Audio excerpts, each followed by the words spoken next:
Assalamualaikum Assalamualaikum warahmatullahi warahmatullahi wabarakatuh, wabarakatuh, Sobat Sobat Madani. Madani. Perkenalkan, aku Arif dan di seberang jaringan aku ditemani oleh Elvani. Halo Sobat, aku Elvani. BTW nih, kita mau ngapain sih hari ini? Nah, kita bakal ngobrol seru-seruan nih, Rif. Ngobrolin apa tuh? Topiknya nggak jauh-jauh lah ya dari Idul Adha. Kalau Idul Adha sih ya, berarti biasanya itu ada dua kemungkinan kan ya. Kalau nggak kurban, ya haji, ya nggak sih? Iya tuh, ya antara dua itu emang. Nah, dua-duanya nih kalau dipikir-pikir sama-sama ibadah yang perlu persiapan khusus buat dilakuin. Banyak nih di antara kita kalangan mahasiswa nih ya, belum melaksanakan ibadah ini. Kalau ditanya mau atau enggak sih, ya pasti mau lah ya semua mahasiswa gitu. Tapi ada masalahnya nih. Soalnya kita nih mahasiswa banyak banget nih yang belum siap gitu buat ngelakuinnya gitu. Nah, kalau belum siap ya disiapin dong. Gimana sih? Ya gimana ya? Sulit loh. Kita mahasiswa kebanyakan belum punya pendapatan, terus keperluan juga banyak, beli kertas buat ngeprint laprak dan lain-lain gitu. Pokoknya ada aja hambatannya gitu. Kata siapa? Ada loh, aku pernah lihat berita, anak kecil bisa patungan gitu buat berkurban. Anak kecil aja bisa, kenapa kita enggak? Yang betul. Ya, betul. Gini deh, biar dilema kita itu terhapuskan, kita panggil aja nih kakak-kakak mahasiswa yang sudah pernah berkurban. Emang ada yang udah pernah berkurban? Ya ada, masa aku bohong. Oke deh, kita sapa yuk. Assalamualaikum kakak-kakak. Wah, assalamualaikum bang, kak. Waalaikumsalam warahmatullahi wabarakatuh. Oke nih teman-teman, kali ini kita udah bersama dengan dua orang mahasiswa dari ITERA, yaitu ada Bang Azral dan Kak Mirna. Beliau nih mereka nih bakal sharing-sharing ke kita tentang pengalaman mereka sih gimana tuh sebagai mahasiswa yang notabene banyak banget nih pengeluaran dan hambatan-hambatannya, tapi Masya Allah masih tetap bisa berkurban gitu. Oke, langsung aja ya. Untuk abang dan kakak nih, gimana sih awalnya punya keinginan untuk berkurban gitu? Mungkin dari Bang Azral dulu, Bang. Dari saya, Iya, Bang. Bismillah.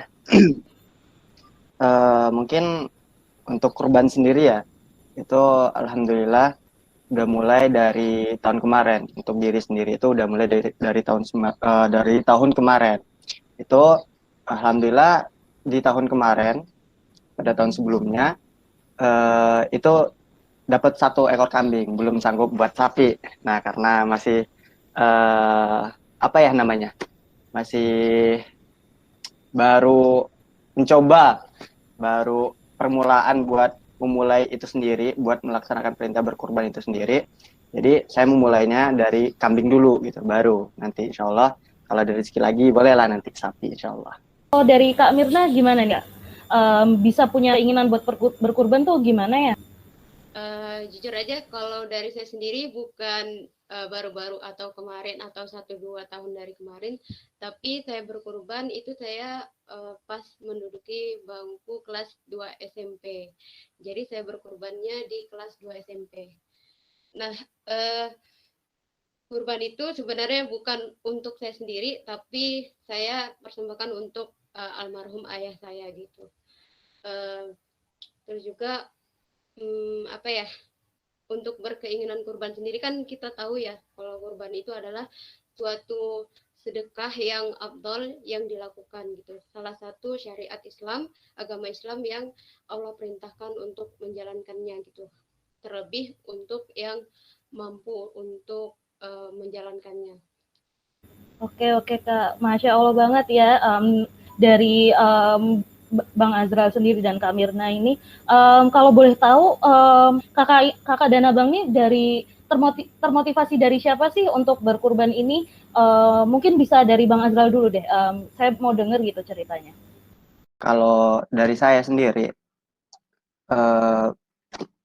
itu karena saya lebih suka sejarah dari SMA, gimana kisahnya pengorbanan Nabi Ibrahim dan Nabi Ismail itu. Saya ngerasa bahwasanya dalam hidup ini apa sih yang kita tuju gitu loh. Apa sih yang mau kita gapai nantinya gitu. Nah, tentunya jawabannya semua orang tahu gitu loh. Bahwasanya kita adalah menginginkan surga gitu loh. Kita cita-cita tertinggi kita adalah menggapai jannahnya Allah Subhanahu wa taala gitu. Amin ya rabbal alamin. Tapi nah di sana kita perlu apa ya? Menjadikan nilai kurban itu sendiri pada saat perayaan Idul Adha itu sendiri sebagai cambuk buat kita. Sudah seberapa sih ikhlasnya kita terhadap Allah gitu loh, tentang beribadah, tentang harta kita dan lain-lainnya. Kalau dari saya gitu. Oke, coba kalau dari Kak Mirna gimana, Kak? Oke, motivasi untuk berkorban ya. Kalau saya kan dulu itu berkorbannya saya masih kelas 2 SMP, tapi saya menabung uangnya itu dari saya kelas 5 SD ya kalau nggak salah, atau 6 SD, lupa juga. Jadi kurang lebih saya itu menabung dengan waktu yang cukup lama, yaitu kurang lebih 2 tahun ya. Nah, jadi dulu belum ngerti gitu yang namanya hukum kurban, terus kurban itu adalah sedekah yang paling afdol, dan lain sebagainya. Dulu itu yang membuat saya termotivasi untuk berkurban adalah dulu kan almarhum ayah itu wafat ketika saya kelas 2 SD. Jadi karena beliau sudah wafat, jadi saya pas ketika saya menduduki kelas 6 SD atau 5 SD tadi, saya termotivasi untuk karena saya belum bisa gitu memberikan apa-apa kepada almarhum ayah saya ketika saya masih kecil. Jadi saya berpikiran untuk apa sih yang bisa saya lakukan agar atau amalan yang bisa dibawa gitu, atau amalan yang bisa untuk orang yang sudah mendahului kita gitu. Jadi saya tahu bahwa kurban itu adalah suatu amalan yang bisa diperuntukkan orang yang sudah meninggal gitu. Jadi saya termotivasi di situ, saya mencoba untuk mencoba menabung, terus juga ada hal gitu seperti saya jualan dan lain sebagainya, dan ya itulah ada sesuatu yang saya lakukan, dan itu saya niatkan saya peruntukkan untuk almarhum ayah saya gitu. Dan itu yang pertama. Terus yang kedua, saya termotivasi dari anak kecil yang mereka masih kelas 2 SD, tapi mereka bisa menabung untuk berkurban itu sendiri gitu. Jadi mungkin itu adalah sedikit hadiah untuk almarhum ayah saya yang sudah mendahului saya. Itu aja sih. Dan alhamdulillah dengan tenggat waktu yang 2 tahun, kelas 2 SMP, bismillah saya berkurban untuk ayah gitu. Wah, Masya Allah sekali ya. Dari SD udah nabung, kemudian berkorban untuk SMP gitu. Mungkin kalau anak-anak zaman sekarang yang SD nabungnya bukan buat kurban ya, tapi buat top up diamond gitu-gitu ya mungkin.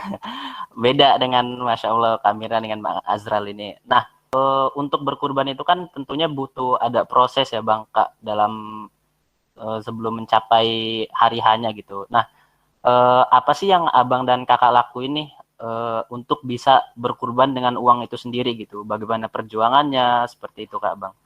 Mungkin dari Bang Azral dulu gimana Bang?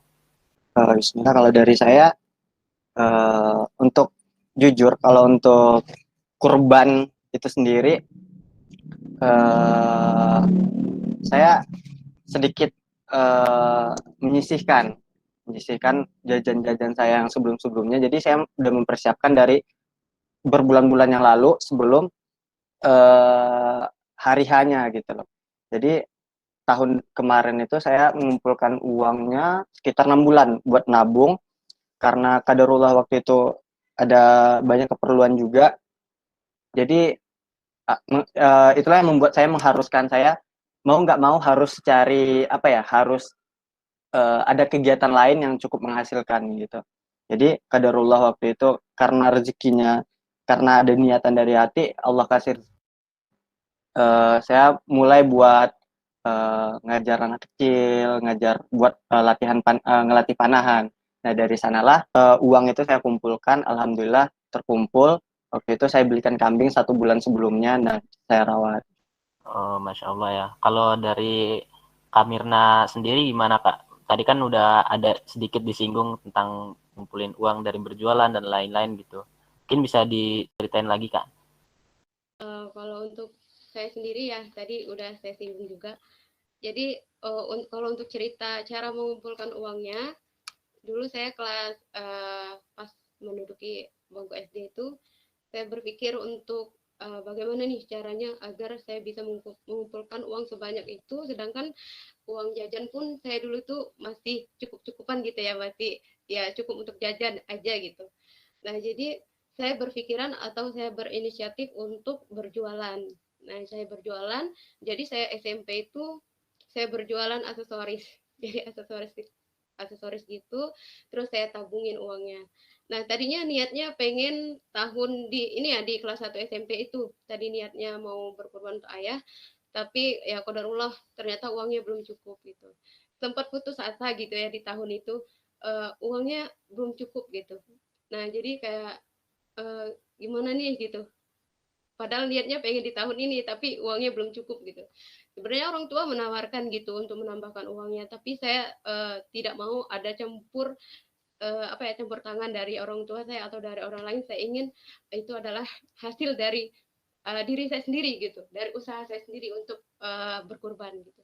Jadi saya tundalah 1 tahun itu, dan alhamdulillah saya ganti pekerjaan saya yang bisa menghasilkan uang yang lebih gitu daripada jualan aksesoris. Jadi pas saya masuk SMP, saya mencoba untuk buka arisan, dan saya berjual danusan atau makanan-makanan gitu ya. Jadi makanan-makanan ringan, saya titip-titip di warung, terus juga saya bawa ke sekolah gitu, saya jual. Dan alhamdulillah di tahun saya kelas 2 SMP, saya diberi kesempatan gitu oleh Allah Subhanahu wa taala untuk berkurban. Itu sih kalau cerita dari saya. Wah, Masya Allah banget ya, cerita dari kakak dan abang ini. Kan apalagi kan sekarang udah mahasiswa nih kak, udah berkuliah. Nah bukan kayak dulu kakak SD, SMP jualan yang kayak gitu. Nah mungkin bisa jadi sedikit motivasi gitu, biar kita sesama mahasiswa kira-kira dari kita itu harus hasil kerja atau uang jajan yang dikumpulin atau apa sih kak sebenarnya gitu. Dari mana gitu uang tabungannya? Mau siapa dulu nih? Siapa dulu nih? Mungkin bisa dari Kamila dulu nih. Oh ya, silakan Kak.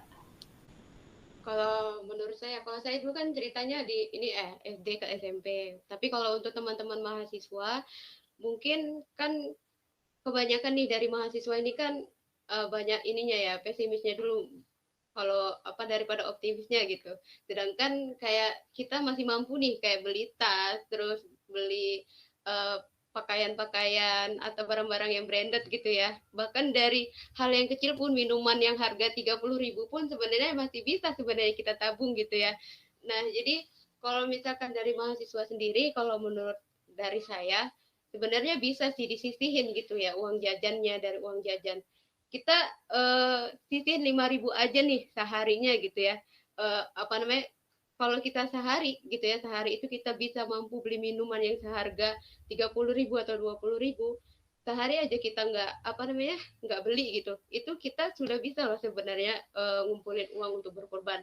Yang paling penting itu niat dulu, sungguh-sungguh dulu, kita benar-benar mau nggak sih berkorban. Kalau kita dari awal aja belum mencoba dan belum ada niat, ya nggak mungkin tercapai semuanya gitu, pasti ada jalan gitu. Sedangkan kita tahu nih anak SD aja, yang tadi yang cerita kakak yang kelas 2 SD, dia mampu menabung meskipun dengan tenggat waktu yang lama. Ketika semuanya udah diniatin karena Allah ingin berkorban, insya Allah pasti ada jalannya. Allah pasti kasih solusinya gitu setiap kesulitan yang kita hadapi gitu. Gitu sih kalau dari kakak ya. Masya Allah banget ya. Kalau dari Bang Azral nih, selain yang diceritain tadi gitu, uang tabungannya gitu dari mana sih Bang? Kalau kerja gitu, mungkin dari hasil kerja atau dari uang jajan gitu, boleh diceritain nggak Pak? Mungkin nggak beda jauh ya dari apa yang dibilang Kak Mirna tadi, gimana sebenarnya dari niat sih. Kalau seandainya kita udah ada niat dari hati yang benar-benar kita itu emang pengen gitu, emang ada niat lillahi ta'ala, insya Allah Allah akan mudahkan itu semua gitu. Jadi bagaimana kita memanajemen uang kita itu, apalagi kita sebagai mahasiswa itu harusnya ini ya, tahu yang mana prioritas, yang mana yang harus kita kesampingkan gitu. Jadi seandainya kita dalam sehari itu bisa menghabiskan uang 30.000 buat jajan, kenapa kita nggak sisihin setengahnya atau malah sebagian uang itu buat jauh-jauh hari buat kurban ini, misal dari 30.000 kita sisihkan 15.000 misal, kan bisa-bisa saja kita menghemat itu semua jika ada niat gitu loh. Nah dari sanalah saya kemarin itu uang tabungan saya itu setelah terkumpul sampai beberapa bulan sebelum Idul Adha itu cuma 2 juta, 2 juta, 2 juta kalau nggak salah. Nah, setelah itu saya mencoba buat ini, karena waktu itu saya lagi gemar-gemarnya buat nulis, lagi produktifnya buat nulis, adalah tambahan dari nulis-nulis di artikel blog. Nah, dari sanalah pendapatan saya masuk. Buat mengurangin apa namanya, agar uangnya cukup untuk membeli kambing terbaik kala itu, karena kurban kita harus totalitas ya. Uh, jadi saya itu beli kambing sebulan sebelum Idul Adha itu saya rawat sendiri gitu loh. Kita cari makan sendiri, aritin rumput sendiri. Nah itu bisa menghemat biaya yang dibilang berat bagi sebagian mahasiswa tadi. Nah jadi intinya gimana kita memanajemen uang tadi dan gimana niat kita benar-benar ikhlas nggak dan benar-benar mau nggak, niat nggak gitu sebenarnya. Oke, Masya Allah. Intinya tentang niat sih ya, mungkin dari cerita Bang Azral dan Kak Mirna itu. Nah, tapi pernah nggak sih Bang, Kak, kita udah misalnya Abang dan Kakak ini udah niat banget nih, udah nabung, tapi uang tabungannya itu pengen dipakai, misalkan ada tukang batagor lewat, mau dipakai buat beli itu gitu. Atau misalkan harga bear brand lagi turun nih, mau beli kardus gitu biar nggak ketinggalan gitu. Pernah nggak sih Bang ada niatan buat ngambil duitnya itu buat pakai kebutuhan sehari-hari gitu Bang? Nah dari siapa dulu nih, Kak Mirna apa saya? Basing, sweet aja Bang. Nggak dari Bang Azral dulu deh. Kalau dari saya waktu itu sempat waktu itu bimbang gitu, bimbang karena waktu itu lagi COVID yang baru-barunya, Lebaran tahun kemarin kan. Lagi itu karena waktu itu kondisi saya masih di Lampung. 2 bulan sebelum Idul Adha itu kondisi saya masih di Lampung waktu itu. Nah berniatan buat pulang. Nah kepikiran waktu itu karena ekonomi tadi, karena semuanya down waktu di masa pandemi. Jadi waktu itu nggak ada ongkos pulang lah, nggak ada ongkos pulang buat nemuin orang tua. Nah waktu itu saya bimbang karena ini udah disisihin, udah ditabungin, apa bimbang lah buat ngebongkar uang tabungan ini lagi gitu loh. Nah kadarullah karena waktu itu saya sempat bingung selama 3 harian. Alhamdulillah waktu itu cerita sama guru juga, sama ustadz dan lain-lainnya. Kadarullah waktu itu saya memutuskan buat pulang. Alhamdulillah pas nyampe di rumah Allah ganti lagi dengan cara buku saya terbit waktu itu, alhamdulillah. Dan saya speechlessnya itu, wah ternyata semua ini rezeki itu udah ada Allah yang ngatur gitu. Selagi kita mau berkorban buat Allah gitu loh, Allah akan bantu itu semua gitu. Benar, Masya Allah. Bukunya boleh Bang dikirim ke rumah Bang. Oh iya, siap. Oke. Mungkin dari kalau Kamira sendiri gimana Kak? Oke, kalau kesulitan yang saya alami dulu ya pas berkorban, ya namanya juga masih labil banget ya dulu ya, masih SD gitu. Kalau ada bakso lewat pengen gitu ya, pengen nyongkel celengannya gitu. Tapi ya itu tadi gitu ya, ketika saya mau ngambil nih mau ngambil uang pasti ada gitu, ada aja jahil gitu tangannya gitu ya, nggak apa-apa lah besok kan ada lagi nih penghasilan gitu ya, nanti diganti lagi gitu. pasti ada kayak gitunya. Ya itu mungkin salah satu kesalahan saya dulu di tahun itu, saya belum bisa berkorban dan itu masih kurang gitu uangnya. Jangan ditiru ya. Nah jadi saya dulu memang kayak nggak bisa gitu ngelihat yang lewat-lewat di depan rumah gitu ya, pasti pengen gitu. Nah kenapa ngambil uang yang apa namanya dari dagang gitu ya, dan seharusnya ditabungin malah dibelanjain gitu. Tapi kembali lagi ke karena kegagalan yang di tahun itu tidak bisa berkorban karena mungkin kesalahan-kesalahan itu gitu ya. Jadi di tahun yang selanjutnya saya rubah mindset saya untuk mengurangi eh, apa ya, rasa keinginan saya untuk belanja, untuk jajan itu tadi. Itu sih kalau dari saya. Wah, Masya Allah banget ya dari abang dan kakak ini. Nah, sebenarnya kalau dipikir-pikir kita sebagai mahasiswa, kebutuhannya kan banyak nih ya kak, kebutuhan kuliah tuh. Nah, emangnya kalau ngumpulin uang gitu buat kurban, kebutuhan kakak itu nggak kurang apa ya kak? Gimana sih kakak manajemen uang itu buat kuliah sama yang kakak tabung gitu? Sedangkan kan kalau mungkin kadang kita juga butuh beli buku, fotokopi, ngeprint dan sebagainya. Mungkin bisa diceritain gitu kak, dari Kak Mirna dulu nih boleh. Oke, kalau untuk ke mahasiswa itu mungkin lebih masuk ke Azral ya, karena kisahnya di Azral gitu. Kalau tips dari saya, kalau untuk mahasiswa ya memang banyak ya pengeluaran gitu, ngeprint lain sebagainya gitu. Apalagi kalau misalkan ada kebutuhan-kebutuhan yang mendesak gitu ya. Apalagi kalau yang semester-semester akhir, kebutuhan untuk TA, untuk lain sebagainya gitu, pasti ada aja gitu godaannya gitu. Nah, eh, mungkin ke niat lagi. Kalau misalkan niatnya awalnya sudah karena Allah, insya Allah apapun apa namanya kesulitan yang dialami, insya Allah pasti ada jalannya gitu. Nggak cuman ada di situ, karena kita kan tahu gitu Allah nggak akan menguji hambanya di batas apa ya, di batas luar ketanggupan dari hambanya sendiri gitu ya. Nah mungkin yang kebutuhan mendesak tadi Allah pengen menguji kita gitu, menguji niat kita yang dari awal gitu, niatnya bakal goyah nggak sih kalau aku uji dengan sesuatu yang ini gitu kan. Nah mungkin seperti itu niatnya lagi gitu, ingat niatnya dari awal gitu aja sih kalau dari aku. Wah, Masya Allah ya, emang tergantung niat kita sih ya kak. Nah, tapi kalau dari Bang Azral sendiri untuk manajemen gitu, manajemen keuangan antara kebutuhan kuliah sama buat tabungan kurban gitu gimana sih Bang? Kalau dari saya gimana ngatur keuangan ya intinya. Kalau Iya, dari saya iya Bang. gimana mengatur keuangan itu ya jangan ninggiin biaya hidup gitu loh. Gimana kita seringkali kesalahan mahasiswa itu adalah ketika dia itu memulai nongkrong nongkrong sana sini meninggikan biaya hidup mereka gitu loh. Maksudnya ketika dalam sehari saja, ketika dalam satu nongkrong sekali nongkrong aja itu bisa menghabiskan 30.000 sampai 50.000 uang gitu.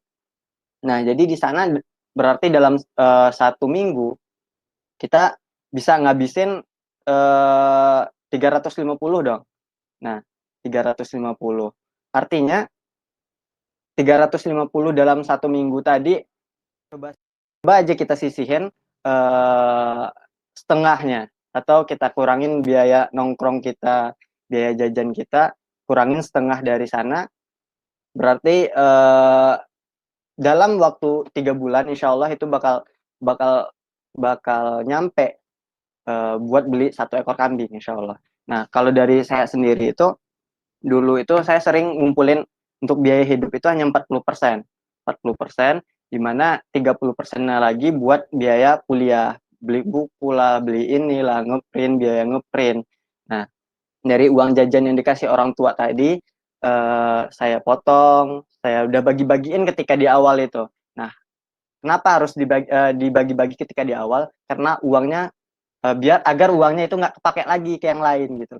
Jadi kita harus bisa mengelompokkan uang-uang mana saja yang kita prioritaskan, kita belanjakan sesuai dengan kebutuhan kita gitu.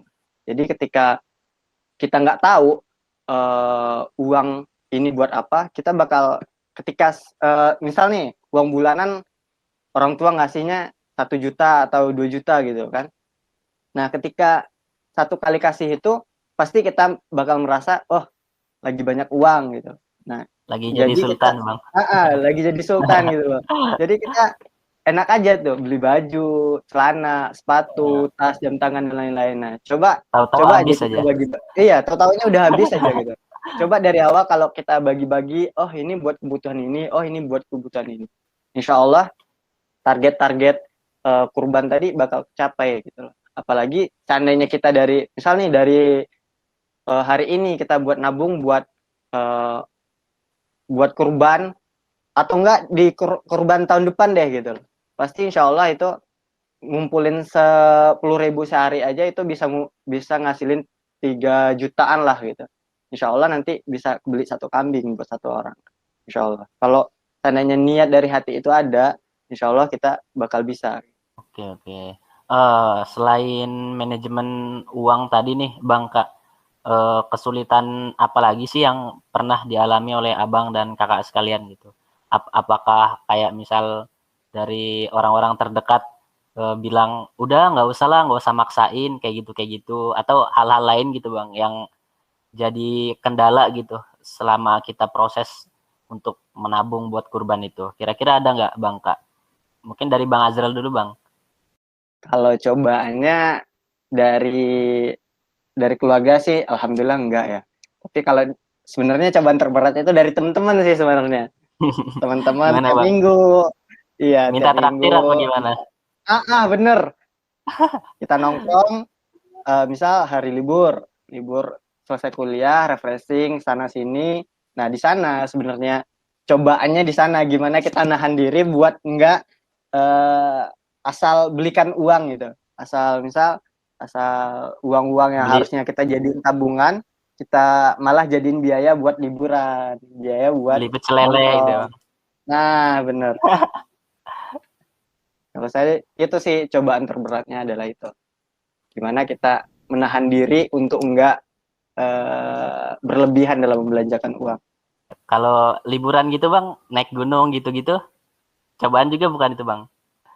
Ya, karena saya dulu alhamdulillah sampai sekarang masih hobi sih buat nanjak gunung.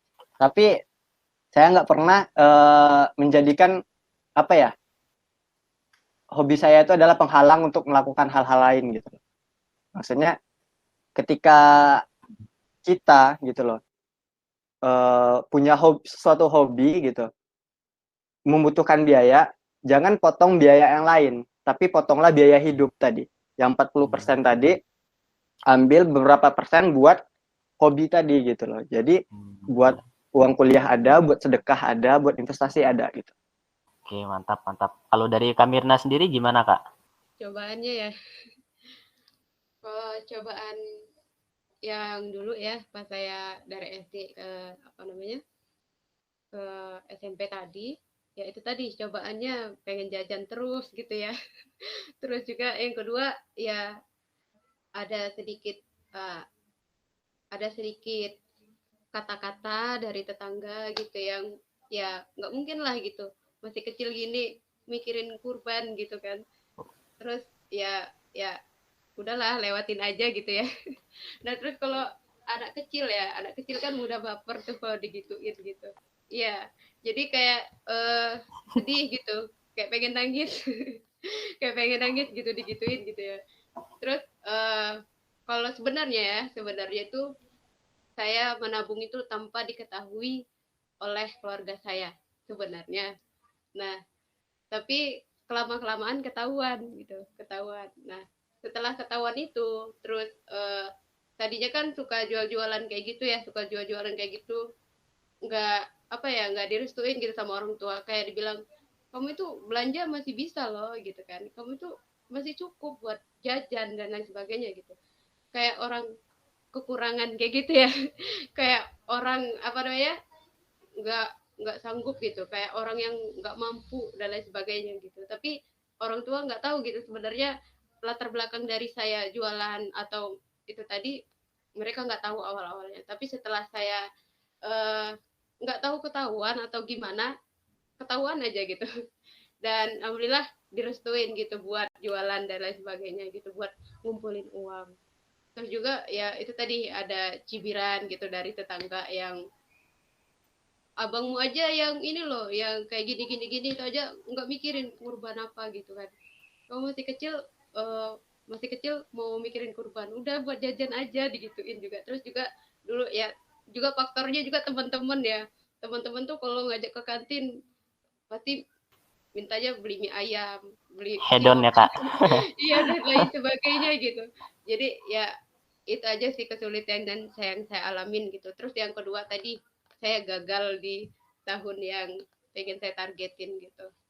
Tapi kembali lagi gitu ke niat, ketika kita gagal sekarang mungkin Allah belum kasih kesempatan untuk di tahun itu.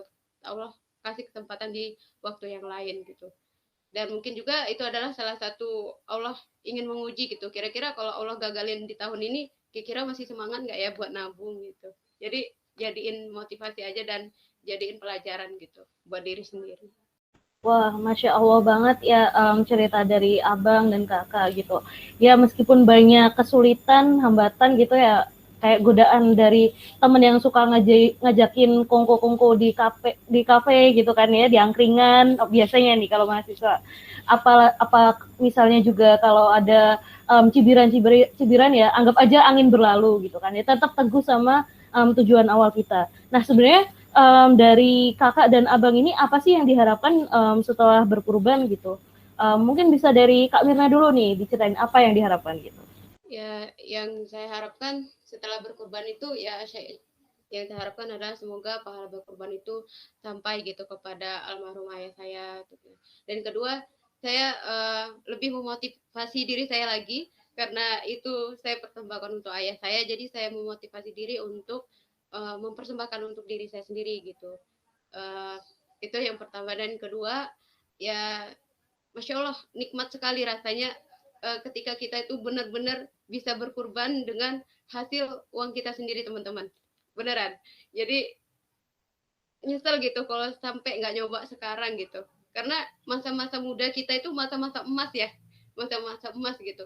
Jadi kalau karena kita nggak tahu kalau masa-masa tua kita bakal masih mikirin nggak gitu masalah hal-hal yang seperti itu, dan kita nggak tahu Allah beri kita kemudahan atau enggak gitu di masa tua kita nanti gitu. Jadi ya itu di masa-masa emas yang sekarang, ayo gitu kita niatkan untuk berkurban gitu. Itu sih kalau dari saya. Wah iya nih ya Kak, kalau di usia tua emang pasti ada aja gitu ya hambatannya. Kalau nanti tuh kayaknya ada hambatan. Dan belum tentu kita umurnya juga sampai sana ya. Oke oke. Nih kalau dari Ya, Bang Azral kalau dari Bang Azral sendiri nih, apa sih yang diharapkan dari abang gitu setelah berkurban? Kalau dari saya ya tentu sama kayak Kak Mirna tadi, mungkin bisa sedikit mirip lah gitu.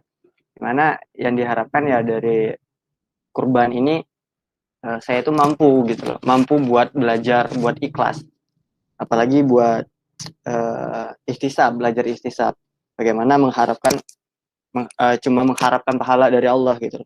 Karena menurut saya kurban ini nggak hanya tentang bagaimana kita beli kambing, kita beli sapi, sembelih, lalu darah dan dagingnya itu kita apa ya berkurban gitu aja gitu. Tapi jauh dari sana, bahwasanya ada hal-hal yang perlu kita belajar dari sana, bagaimana kita mengikhlaskan gitu loh, mengikhlaskan sebagian harta kita, mengikhlaskan apa yang semestinya kita beli buat yang lain-lain, kita jadikan harta kita buat beribadah kepada Allah. Nah, kalau harapannya lebih lagi ya, biar semoga aja Allah jadikan kurban ini, momen berkurban ini sebagai apa ya, wasilah buat Allah melembutkan hati kita, wasilah buat hujah menjadi hujah nantinya di akhirat nanti untuk Allah gitu. Oke, mantap ya, Masya Allah. Nah, Bang, Kak, ketika mau beli hewan kurban kan pasti abang dan kakak punya kriteria tersendiri nih hewan kurbannya mau seperti apa gitu. Mungkin ini juga bisa jadi tips buat kita yang mahasiswa yang mau nabung buat berkurban gitu. Kalau menurut abang dan kakak sendiri, kriteria hewan seperti apa gitu yang Bang Azral dan Kak Mirna inginkan gitu. Mungkin dari Bang Azral dulu, Bang. Kalau buat hewan kurban, karena masih pakai uang sendiri dulu ya, karena masih pakai uang sendiri, karena penghasilan belum seberapa gitu. Ya, buat saat ini mungkin saya masih lebih condong ke kambing. Kenapa kambing? Karena buat sapi itu lebih, uh, yang pertama kambing lebih murah, yang kedua lebih mudah dapatkan. Nah, buat kriteria kambingnya sendiri tentu yang sesuai dengan syariat, tidak buta, sehat, dan yang terpenting adalah kambing-kambing terbaik gitu. Ibaratnya kita kita berkurban buat Allah gitu. Maka kita berikanlah yang terbaik bagi Allah, buat Allah. Bagaimana Allah menyebut kita dalam surah Ali Imran itu bahwasanya kita adalah umat terbaik. Gitu. Maka kita berikan juga yang terbaik buat Allah. Kalau dari Kak Mirna sendiri gimana, Kak? Terutama kan waktu itu masih apa ya, masih kecil lah istilahnya gitu. Apakah kriteria hewan kurbannya harus yang langsung top hewannya gitu atau yang ya standar-standar dulu gitu, Kak? Kalau dari saya dulu ya namanya masih kecil ya, pokoknya pengen beliin. Jadi minta tolong kita sama abang ngasih uangnya. Jadi minta abang itu buat cariin kambing terbaik gitu. Kambing terbaik. Ya kenapa kambing ya? Karena memang uangnya cukup hanya untuk membeli kambing ya dulu ya. Dan alhamdulillah. Dan untuk kriterianya sendiri ya dulu abang bilangnya yang gede gitu ya. Yang gede, yang sehat gitu kan. Ya ya sesuai syariat juga ya gitu ya. Sesuai syariat intinya yang paling utama. Ya kalau untuk kriterianya sendiri aku dulu ikut abang gitu ya, abang yang beliin gitu. Kalau yang pasti saya mintanya ya kambing yang terbaik gitu, gitu aja. Wah, Masya Allah banget ya, dari Kakak dan Abang ini berarti, kita itu kriterianya tuh harus yang terbaik gitu ya, karena ini, yang kita persembahkan, sebagai memang diniatkan ibadah gitu ya. Nah, Harus totalitas ya. iya nih, bener. Nah, mungkin kalau dari Kamira kan, waktu itu kelas 2 SMP, tapi, apa ya, Kakak waktu itu setelah beli itu sempat dirawat dulu nggak sih? Terus ada kiat-kiat atau cara-cara khusus untuk perawatan hewan kurban gitu setelah kita beli, gitu? Kalau saya dulu itu abangnya apa ya ngambilnya itu untuk mengurus kurban itu diserahkan kepada yang apa ya lebih paham gitu mengurus kurbannya. Jadi waktu itu belinya pas seminggu atau 10 hari lagi Idul Adha dan itu untuk ngurusnya kan kami kurang paham ya ngurusnya gitu abang sendiri pun kayak repot atau lain sebagainya nggak ada sempat gitu buat ngurus-ngurus jadi kami serahkan kepada yang lebih bisa atau yang tadi yang punya apa ya hewan kurban tadi gitu tapi ya ada gitu kayak tanda terima kasih kepada mereka karena mereka sudah mau merawat sampai hari H-nya gitu itu kalau dari aku. Wah, berarti, kalau dari pengalaman Kak Mirna sendiri ini lebih baik diserahkan yang, apa ya, yang sudah biasa merawat gitu ya, hewan-hewan kurban gitu, kan Iya lebih benar. paham gitu. Oke, Ya. kalau dari Bang Azral sendiri nih, gimana nih kiat-kiat atau cara merawat hewan kurban gitu? Kalau dari saya kemarin itu sempat ngerawat itu sekitar 1 bulan atau kurang lebih lah 1 bulan gitu. Nggak nyampe juga 1 bulan tapi kurang lebih 3 mingguan 1 bulanan lah gitu. Jadi ketika itu saya beli kambing yang bisa dikatakan biasa-biasa saja gitu loh, nggak gemuk dan nggak ini. Nah setelah itu baru kita rawat karena waktu itu kondisi juga memungkinkan, waktu itu kan posisinya lagi di rumah, nah memungkinkan buat ngerawat, jadi ngarit, kasih makan, lalu ya sampai waktu itu kambingnya itu berat berapa ya, 28 apa 30 kiloan gitu loh waktu itu kalau nggak salah. Jadi biar agar lebih menghemat biaya juga gitu loh, karena uangnya waktu itu qadarullah ya cukupnya beli kambing harga 2 jutaan gitu loh. Nah, dengan sedikit berkuras, mengeluangkan tenaga lebih gitu loh, maka bisa kita berkurban dengan kambing terbaik pada Idul Adha pas hari hanya gitu. Kalau saya gitu. Wah, Masya Allah. Walaupun beda ya caranya. Kalau Kak Mirna ditaruh ke tempat orang lain gitu. Kalau Azral bisa diurus sendiri gitu. Mungkin nanti kalau Kak Mirna mau kurban lagi diurus tempat Azral bisa kali ya, Bang? Iya, boleh. Iya. Oh, siap. Ya Allah.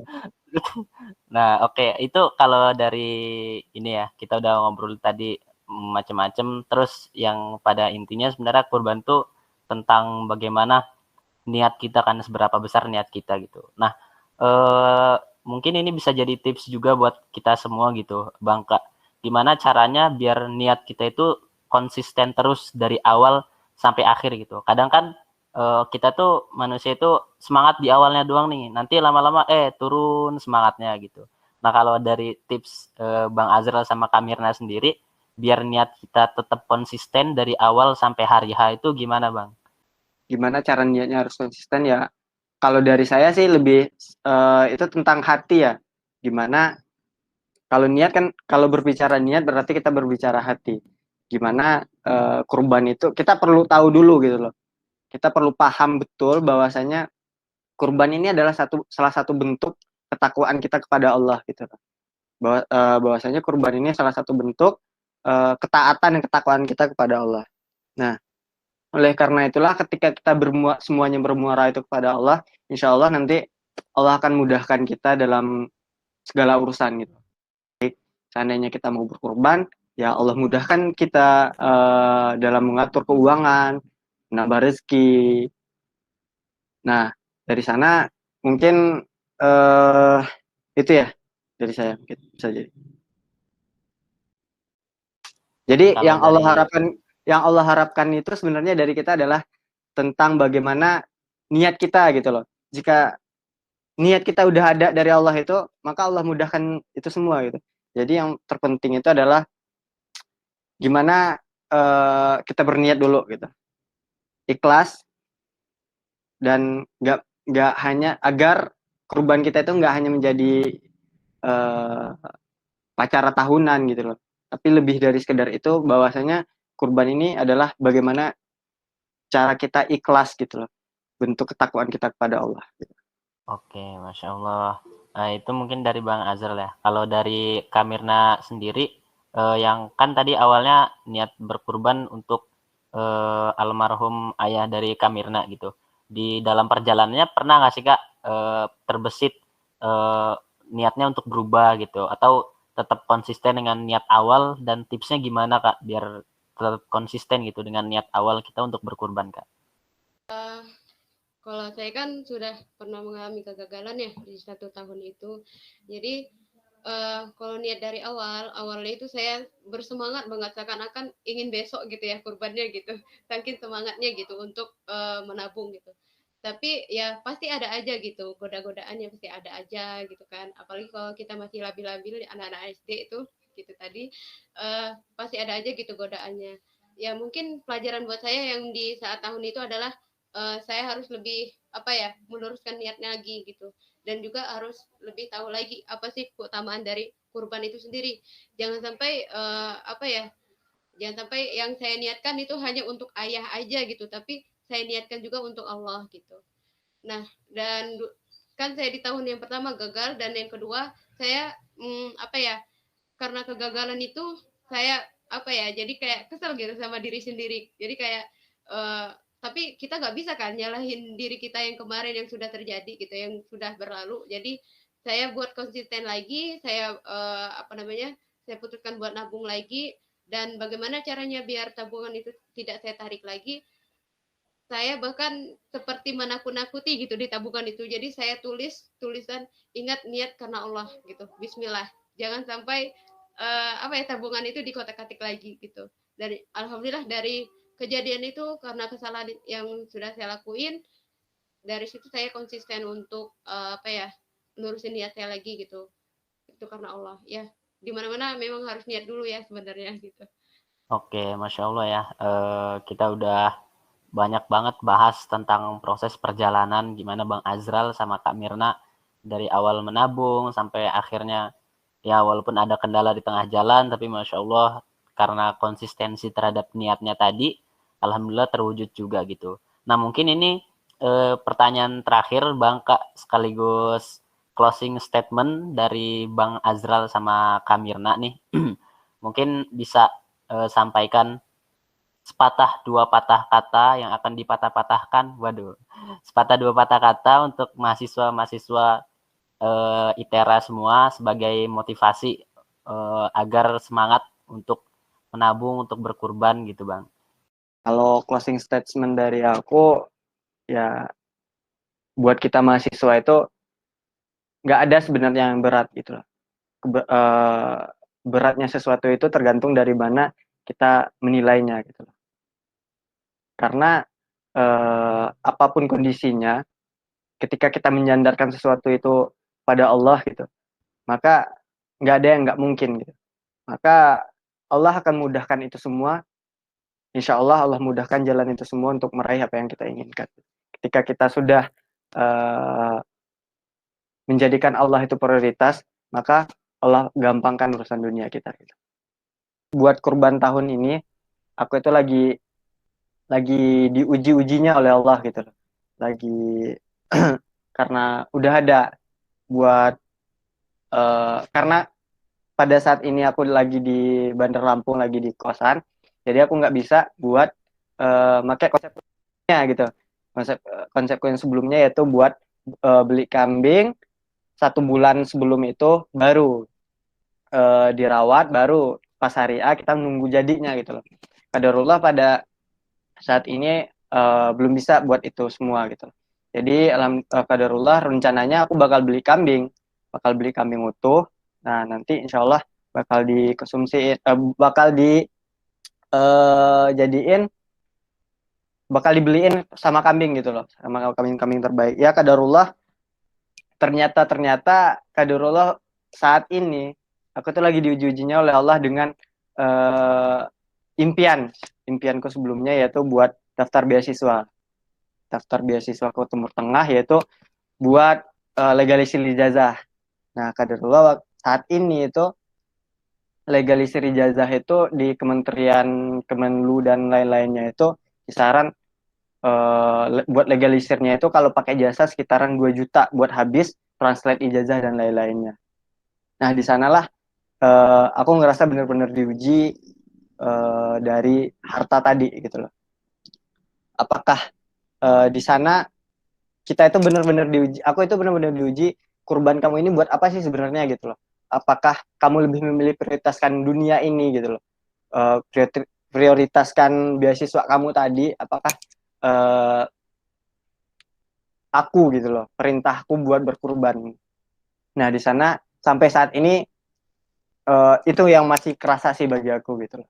Jadi pada teman-teman mohon doakan gitu loh, agar Allah menguatkan hati buat selalu selalu kekeh dan kokoh di jalannya gitu. Mungkin buat teman-teman bisa dijadiin pelajaran juga bahwasanya untuk mendapatkan surga yang kita impikan gitu loh, untuk menjadi hamba Allah yang dikatakan bertakwa, bahwasanya kan kurban itu adalah salah satu bukti ya yang Allah katakan bahwasanya salah satu bukti bentuk ketakwaan kita kepada Allah gitu. Bentuk bagaimana kita ikhlas dengan apa yang kita cintai, apa yang kita suka, apa yang kita sukai, apa yang kita cintai. Mau nggak dia berkurban demi aku gitu. Ibaratnya Allah, mau nggak kamu berkurban demi aku gitu. Nah di sanalah kita diuji bahwasanya ketika rasa cinta kita terhadap yang lain itu mengalahkan cinta Allah, maka di sana adalah malapetaka gitu. Nah, tapi lain halnya dengan kita memprioritaskan Allah dalam kehidupan kita, insya Allah nanti Allah mudahkan. Amin ya rabbal alamin ya. Semoga Bang Azral sendiri dimudahkan dalam segala langkahnya gitu. Mungkin bisa jadi aja kayak kisah yang sebelumnya ya, yang mau pulang kampung itu bisa jadi setelah ini ada keajaiban dari Allah Subhanahu Wa Taala lagi gitu. Amin. Ya, amin, nah, amin. Mungkin selanjutnya closing statement dari Kak Mirna, sekaligus mungkin bisa jadi kata-kata yang memotivasi untuk kita semua gitu, untuk semangat dalam menabung untuk berkurban gitu Kak. Silakan Kak.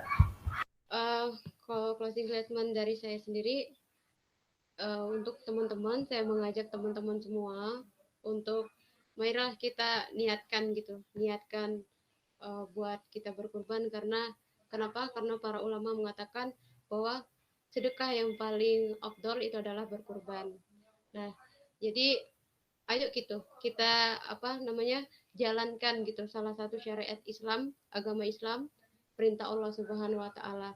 Nah, jadi kalau kita kalau kita mampu tadi ya, kita mampu beli minuman, beli tas, beli baju dan lain sebagainya, kenapa kita nggak bisa gitu menyisihkan sedikit gitu, sedikit atau menurunkan sedikit ego kita gitu untuk membeli hal-hal yang bukan kebutuhan kita gitu ya, kebutuhan kita beda ya, antara kebutuhan sama keinginan itu beda gitu.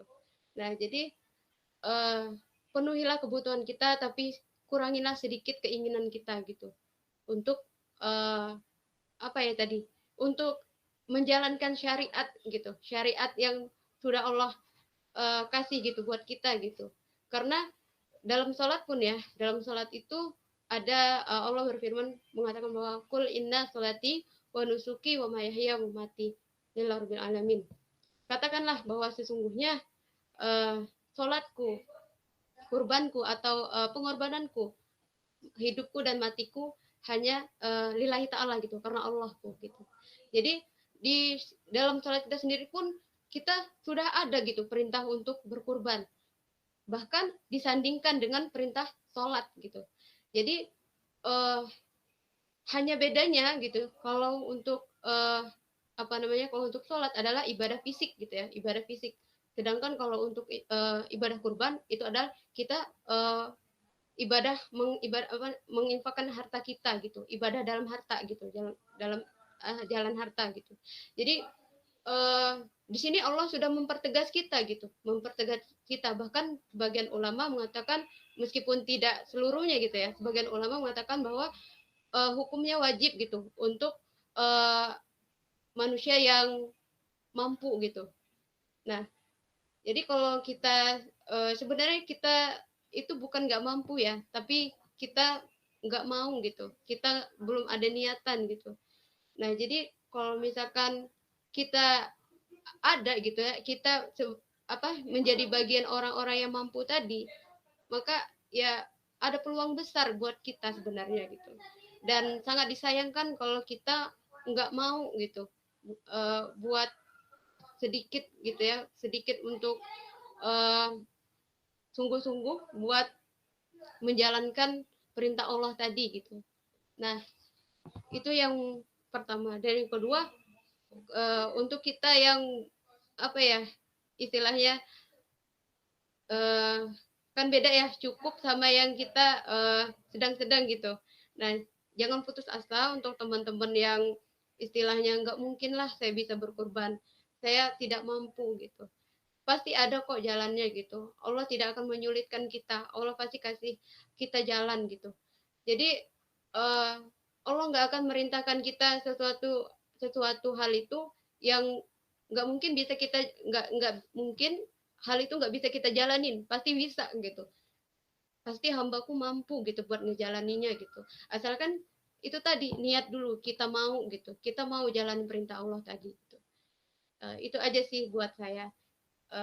Jangan pernah putus asa untuk kita yang mengatakan tidak mungkin, dan saya mengajak buat teman-teman yang mampu gitu ya, yang berkecukupan lebih, sangat disayangkan gitu kalau misalkan harta yang kelebihan harta kita tadi tidak kita gunakan sebaik-baiknya.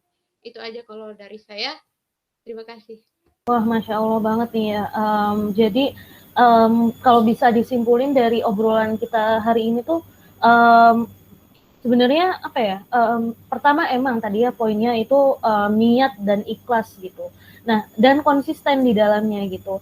Jadi selain kiat-kiat yang udah disampaikan dan motivasi yang disampaikan tadi, selain di awal kita juga udah belajar gitu ya tentang perintah berkurban itu dari mana sih.